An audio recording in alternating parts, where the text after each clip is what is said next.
ষষ্ঠ শ্রেণীর ভূগোলের ষষ্ঠ অধ্যায় বরফে ঢাকা মহাদেশ। এই অধ্যায়ের পাঠ্য বই ভিত্তিক যে সমস্ত প্রশ্নগুলি হতে পারে তার উত্তর সহ এই ভিডিওর মাধ্যমে আলোচনা করছি। তাহলে জেনে নিই। 1 নম্বরে রয়েছে, কবে আন্টার্কটিকার প্রথম সন্ধান পাওয়া যায়? 1820 সালে। 2 নম্বর, কত বছর আগে আন্টার্কটিকা প্যানজিয়া থেকে ভেঙে দক্ষিণ মেরুতে চলে আসে? প্রায় 20 কোটি বছর আগে। 3 নম্বর, আন্টার্কটিকা কোন দেশীয় শব্দ? আন্টার্কটিকা গ্রিক শব্দ। 4 নম্বর, আন্টার্কটিকা শব্দের অর্থ কী? উত্তরের বিপরীত। 5 নম্বর, আয়তনে আন্টার্কটিকা কততম মহাদেশ? পঞ্চম। নেক্সট 6 নম্বর, পৃথিবীর উচ্চতম, শীতলতম, শুষ্কতম, দুর্গম মহাদেশের নাম কি? আন্টার্কটিকা। 7 নম্বর, আন্টার্কটিকার এক একটি অঞ্চল আবিষ্কার করেন কারা? ক্যাপ্টেন স্কট, শ্যাকলটন ও আমুন্ডসেন। 8 নম্বর, আন্টার্কটিকায় কত কিমি পুরু বরফের স্তর আছে? 1 থেকে 2 কিলোমিটার পুরু স্থায়ী বরফের চাদরে ঢাকা রয়েছে এই মহাদেশ। পৃথিবীর মানচিত্রে আন্টার্কটিকাকে কোন রঙে দেখানো হয়? সাদা রঙে। 10 নম্বর, আন্টার্কটিকার আরেক নাম কি? সাদা মহাদেশ। 11 নম্বর, আন্টার্কটিকার গড় উচ্চতা কত? 2000 থেকে 5000 মিটার। 12 নম্বর, আন্টার্কটিকার জীবন্ত আগ্নেয়গিরির নাম লেখো। Mount Erebus. 13 নম্বর, আন্টার্কটিকার সর্বোচ্চ শৃঙ্গের নাম কি? ভিনসন ম্যাসিভ, যার উচ্চতা 4892 মিটার। 14 নম্বর, আন্টার্কটিকা তথা পৃথিবীর দীর্ঘতম হিমবাহের নাম কি? ল্যাম্বার্ট হিমবাহ।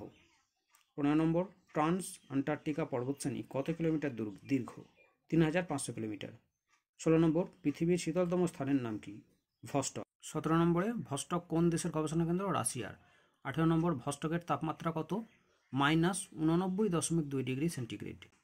19 নম্বর, মেরুজ্যোতি কাকে বলে?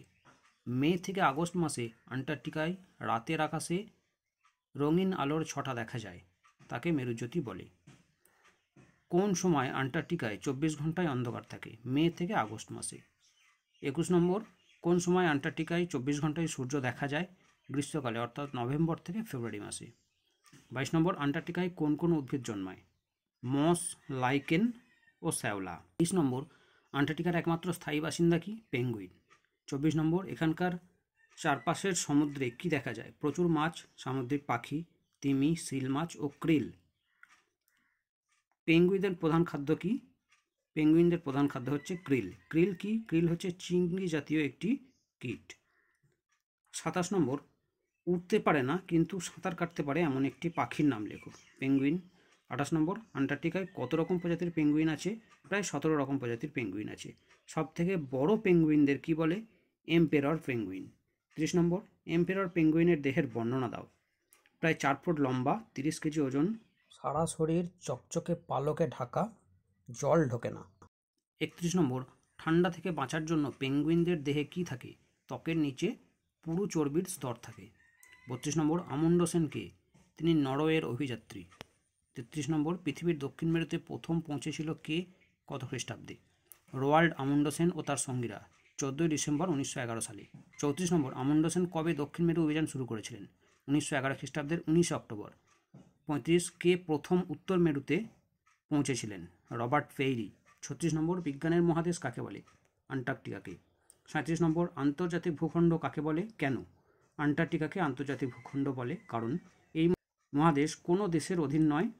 এখানে পৃথিবীর যে কোনো দেশ পরীক্ষা নিরীক্ষা করার জন্য গবেষণা কেন্দ্র স্থাপন করতে পারে, তাই আন্টার্কটিকাকে আন্তর্জাতিক ভূখণ্ড বলা হয়। 38 নম্বর, এখানে কটি গবেষণা কেন্দ্র আছে? 40টা দেশের 100টারও বেশি গবেষণা কেন্দ্র রয়েছে। 39 নম্বর, আন্টার্কটিকার ভূগর্ভে কোন কোন খনিজ সম্পদ সঞ্চিত আছে? কয়লা, খনিজ তেল, প্রাকৃতিক গ্যাস, তামা, নিকেল ও সোনা। 40 নম্বর, আন্টার্কটিকায় অবস্থিত ভারতের 2টি গবেষণা কেন্দ্রের নাম কি? দক্ষিণ গঙ্গোত্রী ও মৈত্রী। 41 নম্বর, আন্টার্কটিকায় অবস্থিত ভারতের প্রথম গবেষণা কেন্দ্রের নাম কি? এটি কত সালে স্থাপিত হয়? দক্ষিণ গঙ্গোত্রী হচ্ছে ভারতের প্রথম গবেষণা কেন্দ্র, যা 1982 সালের 9 জানুয়ারি স্থাপিত হয়েছিল। 42 নম্বর, মৈত্রী কেন্দ্রটি কত সালে স্থাপিত হয়? 1988 সালের 26শে মার্চ। মৈত্রী কেন্দ্রটি দক্ষিণ গঙ্গোত্রী থেকে 70 কিলোমিটার দূরে অবস্থিত। 43 নম্বর, উত্তর মেরু বা সুমেরুর প্রধান বাসিন্দা কি? মেরু ভাল্লুক। 44 নম্বর, আন্টার্কটিকায় বড় গাছপালা জন্মায় না কেন? কারণ এখানে সমগ্র অঞ্চল পুরো বরফে ঢাকা, তাই বড় গাছ জন্মানোর উপযুক্ত পরিবেশ নেই।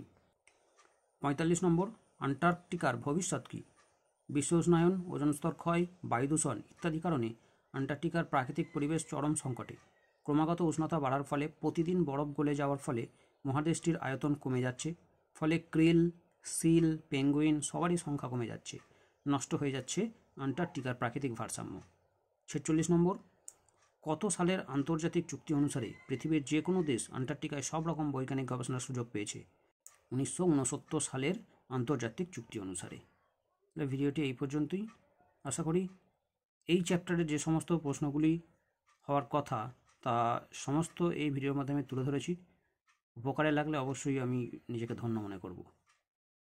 Thanks for watching.